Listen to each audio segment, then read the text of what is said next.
They say the people closest to you carry the sharpest knives, but no proverb, no wise saying could have prepared me for the day my mother, the woman whose love wrapped me like warm clothes, became my enemy. It started like any ordinary Sunday in Surulere. The air was crisp with harmattan dust, the streets still yawning from sleep. Our compound, a tired three-room bungalow, hidden at the end of a narrow, pothole-riddled lane, buzzed faintly with life. Neighbors fetching water, mothers shouting for children to come for breakfast, radios blaring gospel music.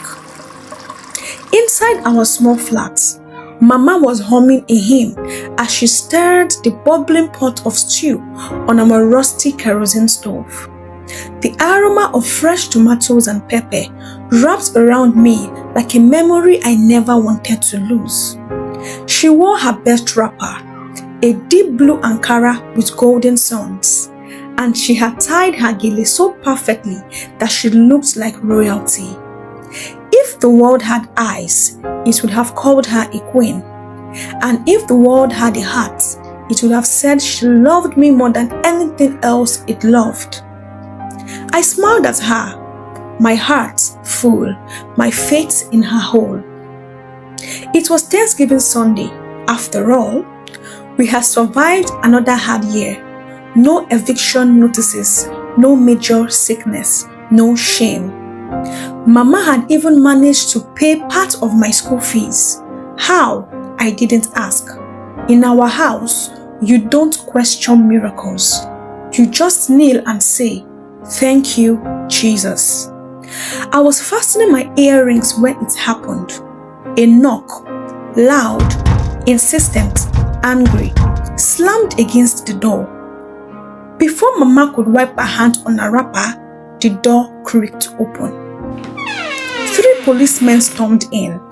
Their uniforms were rumpled, their faces hard. Behind them stood Uncle Bayo, Mama's younger brother. His left eye swollen, his lip split. "Mrs. Ajayi," one officer barked. Mama nodded, her face calm, almost bored. "We have a warrant to search your house," he announced.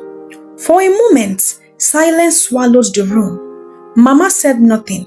She stepped aside, lifting the edge of her wrapper so the officers could pass.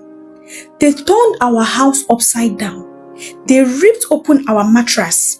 They tore down the floral curtains Mama had sewn herself. They scattered my neat pile of textbooks, tossing them like trash across the cracked cement floor. Through it all, Mama stood still, her arms folded over her chest, her lips pressed into a tight line. It was not the stillness of fear. It was the stillness of someone who already knew the outcome. Then they pulled out the old wooden box from under her bed.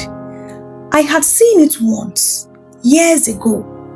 Mama said it held family things, like photographs, birth certificates, my father's old wallet. But when the lid creaked open, what stared back at us was not memory. It was cash, neat bundles of hundreds, 500, 1,000 naira notes, stacked like falling bricks. And beside the money, a gun. I clutched the iron door frame for balance. The room spun. "Mama," I whispered, but she didn't look at me. She didn't look at anyone. The lead officer whistled low. "So it's true," he said. "You've been laundering money for armed robbers." A gasp rippled through the compound. Neighbors had gathered like flies around wounded fruit. Whispers buzzed in the air like mosquitoes. "Ha! Mama Tolu? A criminal? God forbid! I knew it. Too quiet. That one." I waited for Mama to deny it, waited for her to plead innocence, waited for her to point at someone else and scream, "They framed me." But she didn't. She raised her chin, squared her shoulders, and said to the officer, "I am ready." No denial, No shame, no explanation. They handcuffed her right there, in front of my Sunday best, in front of my bruised childhood. As they led her out, Mama finally turned to me. Our eyes met. I searched her gaze for the mother who wiped my nose with her scarf, who stayed up when I had malaria, who braided my hair for inter-house sports. I found nothing. No apology, no regret, just an emptiness that hurts more than any slap. In that moment, something inside me shattered. The woman who taught me to pray, the woman who kissed my bruises, the woman who told me, a good name is better than gold. She had stolen, she had lied, she had betrayed everything she ever taught me. I wanted to run after her. I wanted to scream that it wasn't true, that she couldn't be capable of such ugliness, but my feet were frozen, my mouth was dry, and deep down, a small cruel voice whispered, "You never really knew her." The van door slammed shut, the engine roared to life, dust rose from the ground as they drove away. I stood there, still holding the starched handkerchief she had ironed for me, feeling like a puppet with no strings. The neighbors began to drift back into their own lives, the excitement fading, replaced by a heavy silence. Inside the house, the stew on the stove had begun to burn, filling the air with a bitter, choking smell. I didn't move. I didn't cry.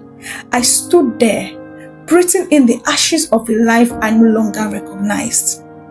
They say betrayal comes from strangers, but sometimes it sits at your own table. Sometimes it braids your hair. Sometimes it gives you your name. On that Sunday, in that small, cracked house in Surulere, I buried the mother I thought I had, and from the ashes, an enemy was born. Not a stranger, not a neighbor, but my own flesh and blood. My mother.